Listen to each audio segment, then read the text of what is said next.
Hello guys, आप सबका हमारे यूट्यूब चैनल मेंशन एकेडमी में मोस्ट वेलकम। दोस्तों, आई होप आप सभी लोग अच्छे होंगे।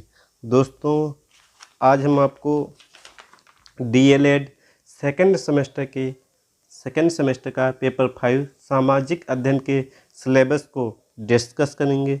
दोस्तों, यह पेपर 50 नंबर का होता है और समय 2 घंटे का मिलता है। यह पेपर 50 नंबर का होता है और समय 2 घंटे इसमें टाइम दिया जाता है। 2 घंटे का टाइम मिलता है। दोस्तों, टोटल इसमें चैप्टर इस सिलेबस में सामाजिक अध्ययन के सिलेबस में 23 चैप्टर हैं टोटल पढ़ने हैं आपको। इसके सब टॉपिक भी पढ़ने होते हैं, इसके अंतर्गत आते हैं।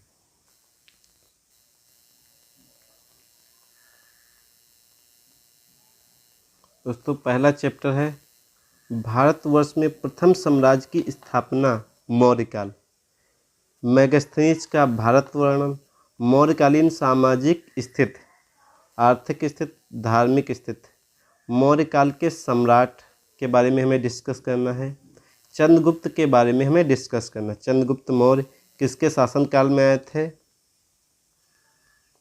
इन सब के बारे में डिस्कस करना। इनका प्रारंभिक जीवन क्या था। चंद्रगुप्त की विजय कौन कौन से हुई, इनके बारे में हमें डिस्कस करना है। सम्राट अशोक के बारे में डिस्कस, इनका जन्म कहाँ हुई थी, इनकी मृत्यु, इनके पिता का नाम, इनके माता का नाम, इन्होंने कौन कौन सी शिक्षाएं ग्रहण की, इन्होंने कौन कौन से कार्य किए, इन सब के बारे में हमें डिस्कस करना है। अशोक के धर्म के बारे में हमें डिस्कस करना है। दोस्तों, चैप्टर 1 में हमें इतने ही टॉपिक पढ़ने हैं। चैप्टर 2 गुप्त काल के बारे में हमें पढ़ना है। भारतीय इतिहास का गुप्त काल स्वर्ण युग, गुप्त काल की प्रमुख विशेषताओं के बारे में पढ़ना है। समुद्रगुप्त की दिग्विजय गुप्तकालीन सामाजिक दशा के बारे में हमें डिस्कस करना है। चैप्टर 3 है वर्धन वंश के बारे में हमें डिस्कस करना है। हर्षवर्धन का जीवन परिचय, हर्ष की प्रारंभिक कठिनाइयाँ, हर्ष का चरित्र और मूल्यांकन, ह्वेन-सांग का भारत वृत्तांत। ह्वेन-सांग का जब आए थे तो भारत वर्णन कैसा था, इसके बारे में हमें डिस्कस करना है। चैप्टर नंबर 4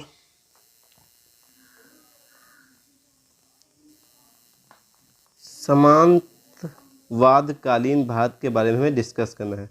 राजपूतों की उत्पत्ति का सिद्धांत, चौहान वंश के बारे में डिस्कस करना है। गुर्जर प्रतिहार कौन थे, इनके बारे में।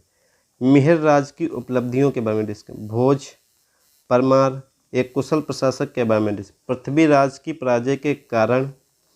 राजपूतकालीन संसद के बारे में डिस्कस करना कि इनकी संसद क्या थी, इनकी सामाजिक स्थिति के बारे में वर्णन करना है, इनकी धार्मिक स्थिति के बारे में डिस्कस करना है।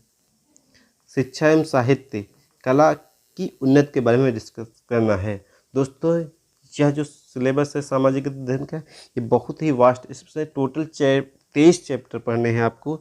इसलिए अभी से आप लोग पढ़ना स्टार्ट कर दीजिए, अन्यथा बाद में आपको बहुत दिक्कत हो सकती है, क्योंकि इसका सिलेबस बहुत ही वास्ट है। इसके सब टॉपिक भी पढ़ने हैं आपको।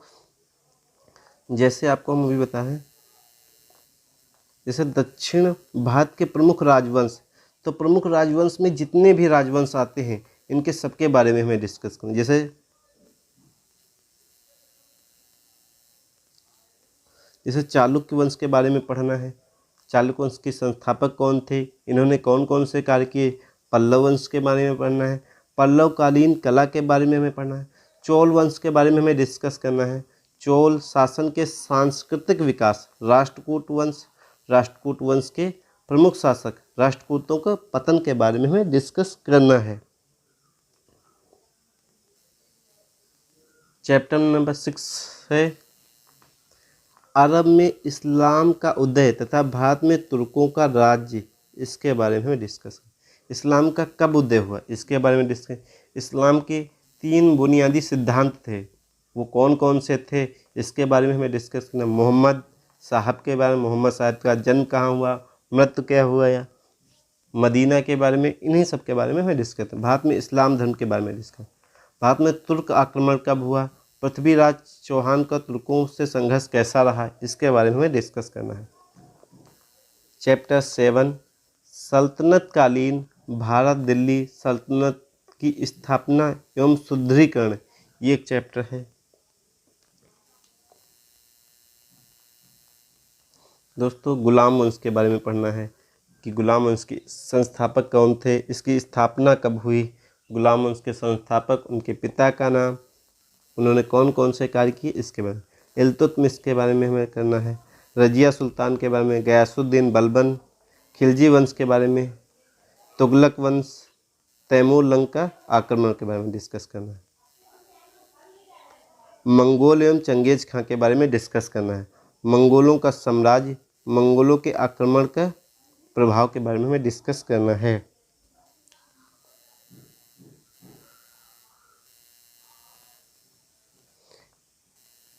बहमनी चैप्टर 9 बहमनी एवं विजयनगर, विजयनगर राज्य की स्थापना किसने की थी? विजयनगर की स्थापना हरिहरम बुक्का नामक 2 भाइयों ने मिलकर की थी। तुलु वंश, विजयनगर के शासन व्यवस्था कैसी थी, वहाँ के लोग कैसे रहते थे, वहाँ की जो व्यवस्थाएं कैसी थी, इसके बारे में हमें डिस्कस करना है। बहमनी राज्य के बारे में हमें डिस्कस करना है। चैप्टर 10 है सल्तनत कालीन उपलब्धियां कौन कौन सी थी। सल्तनत कालीन प्रशासन के बारे में हमें डिस्कस करना। सल्तनत काल के प्रारंभ में मतलब पहले समाज की स्थिति कैसी थी, समाज की स्थिति के बारे में वर्णन करना है। काल में साहित्य की स्थिति के बारे में, भक्ति आंदोलन की उत्पत्ति के कारण के बारे में डिस्कस, भक्ति आंदोलन की विशेषताएं क्या हैं, भक्ति आंदोलन का प्रभाव, सूफी संत के बारे में हमें डिस्कस करना है। चैप्टर नंबर 11 है सूर्य के बारे में हमें डिस्कस करना है, पृथ्वी, चंद्रमा, प्राकृतिक शक्तियों का मानव जीवन पर प्रभाव। मतलब सौरमंडल किसे कहते हैं? सौरमंडल, सूर्य किसे कहते हैं? तारा किसे कहते हैं? पृथ्वी, चंद्रमा, चंद्रमा की कलाएं, सूर्य ग्रहण, चंद्र ग्रहण, प्राकृतिक शक्तियाँ, तल संतुलन के कारक के रूप में नदी के कार्य, सागरीय लहरों के कार्य, मदा प्रच्छेदिका के बारे में हमें डिस्कस करना है। ये टॉपिक दोस्तों साइंस में विज्ञान में भी दिया गया है। आप लोग अगर यहाँ से अच्छे से पढ़ लेंगे तो ये वहाँ कवर हो जाएगा। पृथ्वी के प्रमुख, चैप्टर नंबर 12 परिमंडल, स्थलमंडल, जलमंडल, वायुमंडल, जीवमंडल के बारे में। जीवमंडल किसे कहते हैं, वायुमंडल किसे कहते हैं, जलमंडल, स्थलमंडल किसे, इन सब के बारे में डिस्कस करते हैं। दोस्तों जीवमंडल को हम इंग्लिश में बायोस्फीयर कहते हैं, बायोस्फीयर कहते हैं। 13 स्थलमंडल के बारे में हमें पढ़ना है कि पृथ्वी की संरचना कैसी है, घनत्व इसका क्या है, डेंसिटी क्या है, दबाव क्या है, तापमान टेम्परेचर की स्थिति क्या है, आधारित प्रमाण, प्राकृतिक या प्रत्यक्ष प्रमाण, पृथ्वी की आंतरिक रचना व परतों के बारे में डिस्कस करना है कि पृथ्वी पर कितनी परतें होती हैं। दोस्तों ये हम मान लेते हैं पृथ्वी होती है, यहाँ पर 3 लेयर पाई जाती है, क्रस्ट, मेंटल, कोर। ये क्रस्ट होती है ऊपर वाली, बीच वाली मेंटल होती है और नीचे वाली कोर होती है। ये 3 परतें होती है, इन्हीं के बारे में हमें डिस्कस करना है।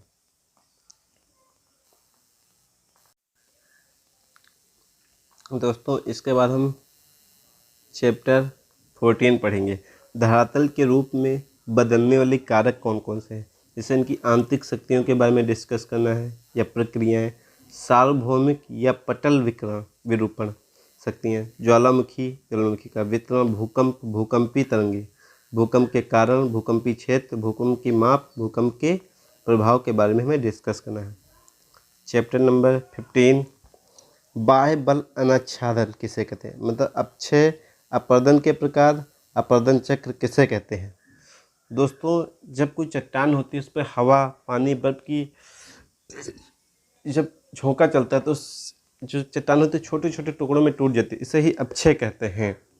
जैसे मान लीजिए ये एक चट्टान है, इस पर हवा, पानी, बर्फ का जब झोंका चलता है तो ये छोटे छोटे टुकड़ों में टूट जाती है, इसे ही अपक्षय हम कहते हैं, इसे ही अपक्षय कहते हैं। इन सब टॉपिक को हम अच्छे से समझाएंगे आप लोगों को। आज हम सिलेबस डिस्कस करते हैं कि आपको क्या क्या पढ़ना है। दोस्तों अगर आपको क्लास हमारी अच्छी लगी हो तो आप लोग हमारे चैनल मेंशन एकेडमी को सब्सक्राइब करना ना भूलें और दोस्तों के पास शेयर कर दें। दोस्तों इसके बाद चैप्टर नंबर 16 है वायुमंडल। एटमॉस्फेयर किसे कहते हैं? एटमॉस्फेयर का संगठन, संरचना, वायुदाब की पेटियां, वायु तापमान, औसत या माध्य तापमान की विभिन्न दशाएं, वायुमंडलीय तापमान के वितरण को प्रभावित करने वाले कारक, वायुमंडल की आर्द्रता के बारे में डिस्कस करना है।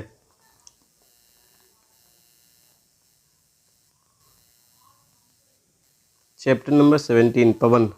पवन के भाग, मानसूनी पवनों के प्रकार, चक्रवात, उष्णकटिबंधीय चक्रवात, उष्णकटिबंधीय चक्रवातों का जन्म और विकास, शीतोष्णकटिबंधीय चक्रवात, शीतोष्ण चक्रवात के प्रकार, प्रतिचक्रवात के प्रकार, जलमंडल।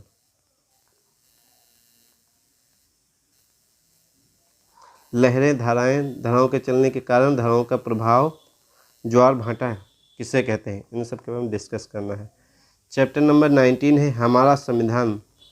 संविधान का अर्थ, संविधान के गठन की भूमिका के बारे में हमें डिस्कस करना है। संविधान के गठन कब हुआ था, संविधान की प्रस्तावना क्या थी, प्रस्तावना के जो उद्देश्य थे, विशेषताएं थी, महत्व था, इन सब के बारे में डिस्कस करना है। भारतीय संविधान की प्रमुख विशेषताएं, नागरिकता, मौलिक अधिकार, मौलिक कर्तव्य के बारे में हमें डिस्कस करना है।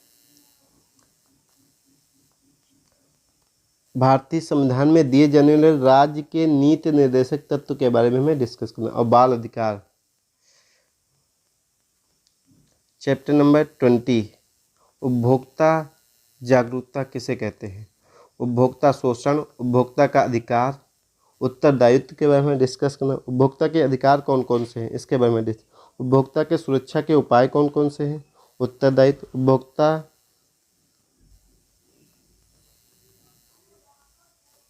के फोरम, उपभोक्ता संरक्षण अधिनियम 1946, भारतीय मानक संस्था के बारे में डिस्कस करना है। चैप्टर नंबर 21 भारतीय अर्थव्यवस्था में कृषि का योगदान क्या है, कि जो इकोनॉमी में जो हमारी कृषि का योगदान क्या क्या है। भारतीय अर्थव्यवस्था में कृषि का महत्वपूर्ण योगदान है। इसकी विशेषताएं, महत्व, कृषि का महत्व, कृषि में उत्पादकता मतलब उत्पादन कैसे होता है इसके बारे में डिस्कस करना। हरित क्रांति किसे कहते हैं, हरित क्रांति के उत्पादक कौन से, हरित क्रांति क्यों लाई गई थी, हरित क्रांति का मेन उद्देश्य क्या था, इसका प्रभाव, हरित क्रांति के प्रमुख तत्व, गहन कृषि किसे कहते हैं, जिला कार्यक्रम, गहन कृषि क्षेत्र कार्यक्रम, हरित क्रांति का भारत की अर्थव्यवस्था पर प्रभाव क्या पड़ता है, कृषि विकास हेतु सरकार द्वारा अपनाए गए उपाय के बारे में हमें डिस्कस करना है। राज्य कृषि नीति के बारे में डिस्कस करना है। राज्य कृषि नीति के तत्व के बारे में डिस्कस करना है। नई कृषि नीति के मुख्य बिंदु, राष्ट्रीय कृषि नीति के बारे में हमें डिस्कस करना है 2007। इन सभी टॉपिक, ये बहुत ही चैप्टर लॉन्ग है, इसको आपको अच्छी तरह से पढ़ना है। मतलब अर्थव्यवस्था इकोनॉमी के बारे में पढ़ना है, कृषि का महत्व व योगदान, इसकी विशेषताएं क्या हैं, इसका कृषि में उत्पादकता कैसी है और हरित क्रांति क्यों लाई गई थी, इसके संस्थापक कौन हैं। हरित क्रांति के संस्थापक MS स्वामीनाथन हैं। इन्हीं सब के बारे में हमें डिस्कस करना है। चैप्टर नंबर 22, ये भी चैप्टर दोस्तों बहुत ही लॉन्ग है। मुद्रा का अर्थ एवं प्रकार, मुद्रा की परिभाषाएं, मुद्रा के कार्य, धातु मुद्रा, पत्र मुद्रा के बारे में डिस्कस करना है।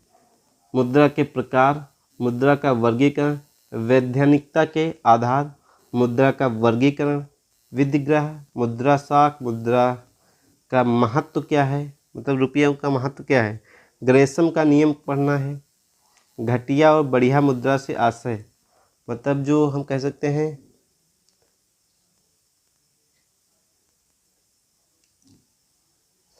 नियम का स्पष्टीकरण, मुद्रा के मूल में उतार चढ़ाव कैसे होता है, स्फीत, विस्फीत, अस्फीत, संस्कृत, इन सब के बारे में भी डिस्कस करना है। विस्फीत, अस्फीत, सस्फीत, मुद्रास्फीत, मुद्रा प्रसार, मुद्रा संकुचन, मुद्रास्फीत, मुद्रास्फीति, मुद्रा का अवमूल्यन, अवमूल्यन का उद्देश्य, भारतीय रुपए का अवमूल्यन, भारत में मौद्रिक नीति के बारे में हमें डिस्कस करना है। दोस्तों ये टॉपिक बहुत ही बड़ा है, इसको आप अच्छे तरह से पढ़िएगा, एक एक इसकी सब टॉपिक को, क्योंकि क्वेश्चन कहीं से भी बन सकता है। लास्ट चैप्टर आपका है 23, भारत का औद्योगिकरण पर विकास क्या है। औद्योगिकरण में विकास क्या क्या हुआ है, इसके बारे में लिखें। भारत जैसे विकासशील देश के उद्योगों का महत्व, कि जो उद्योग है इनका महत्व क्या क्या है, इनसे क्या क्या महत्व होता है। जैसे जो उद्योग होते हैं उनके महत्व के बारे में मैं डिस्कस। भारत के औद्योगिक विकास की भावी संभावनाएं क्या हैं, लघु एवं कुटीर उद्योग के बारे में डिस्कस करना है। लघु उद्योगों की समस्याएं क्या हैं, भारत की नई औद्योगिक नीति 1991, औद्योगिक नीति 1991 के उद्देश्य, औद्योगिक नीति की विशेषताएं क्या हैं, औद्योगिक नीति की समीक्षा, औद्योगिक नीति से अभिप्राय क्या है, इसके बारे में डिस्कस करना। दोस्तों ये भी एक बड़ा टॉपिक है, लॉन्ग टॉपिक है। दोस्तों टोटल पेपर 5 सामाजिक अध्ययन में 23 टोटल आपके चैप्टर जो हैं वो आपके टोटल 23 है। इन सब के बारे में डिस्कस करना है, इसके सब टॉपिक भी आपको पढ़ना है जो भी दिए गए हैं। दोस्तों यह पेपर 50 नंबर का होता है, समय 2 घंटा मिलता है। इसमें 40 क्वेश्चन आते हैं, जिसमें से बहुविकल्पी, अति लघुत्तरी और लघुत्तरी आते हैं, प्रश्न पूछे जाते हैं। दोस्तों यह इस सब्जेक्ट को अच्छे से पढ़िएगा, क्योंकि 15 क्वेश्चन बहुविकल्पी आते हैं, वस्तुनिष्ठ प्रश्न आते हैं, जो आपको बिल्कुल अच्छे से पढ़ेंगे तभी सही कर पाएंगे। दोस्तों अगर आपको क्लास अच्छी लगी हो तो हमारे YouTube चैनल बेंसन एकेडमी को सब्सक्राइब करना ना भूलें और दोस्तों के पास शेयर कर दीजिए।